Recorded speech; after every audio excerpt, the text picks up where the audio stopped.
Hello guys, welcome back sa ating YouTube channel. I am Kuya Al, billiard hall business owner here in Puerto Princesa, Palawan. And for today's video, andito ako ngayon sa aming billiard store.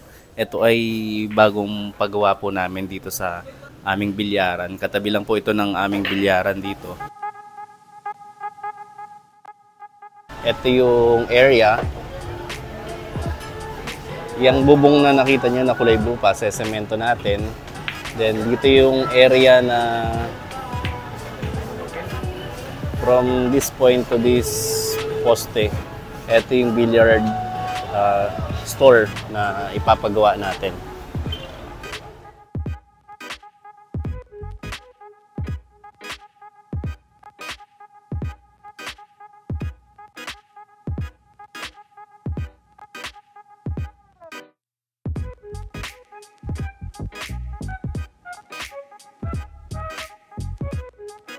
Dahil na rin po sa demand ng mga players po dito, lagi po naghahanap ng mga cue-stick kung nagtitinda raw po kami. Although before na rin po kami nagtitinda ng mga tako, matagal na po kami nagtitinda kaso wala lang po kaming display area or display cabinet. Kaya nagpagawa po kami dito sa aming pwesto ng maliit na maliit na billiard store. So ito na po yung mga stocks na dumating, mga hard case, mga bagong cue sticks. Ito po. At ito po yung design ng cabinet na pinapagawa po namin. Nihintay ko na lang na matapos at ikakabit po yan dito. Pinapa-welding na lang po. At dadalhin na lang po dito by the end of the month. At makakapag-display na po kami dito ng mga billiard accessories. Pati rin po mga tapete. Katulad din ito. Mga tapete, titinda rin po kami. Mga triangle,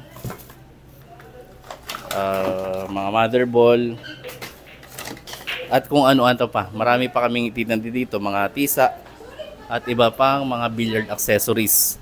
And at the same time, marami na rin pong nagtatanong po sa amin sa aming YouTube channel, sa TikTok at sa Facebook Messenger ng aming mga tindan tako, dahil binablog ko rin po yung mga ibang mga cue stick na meron po kami dito. At almost everyday lagi po kami nakakatanggap ng mga inquiries about for sale na cue sticks. At abangan niyo po ang aming Shopee store.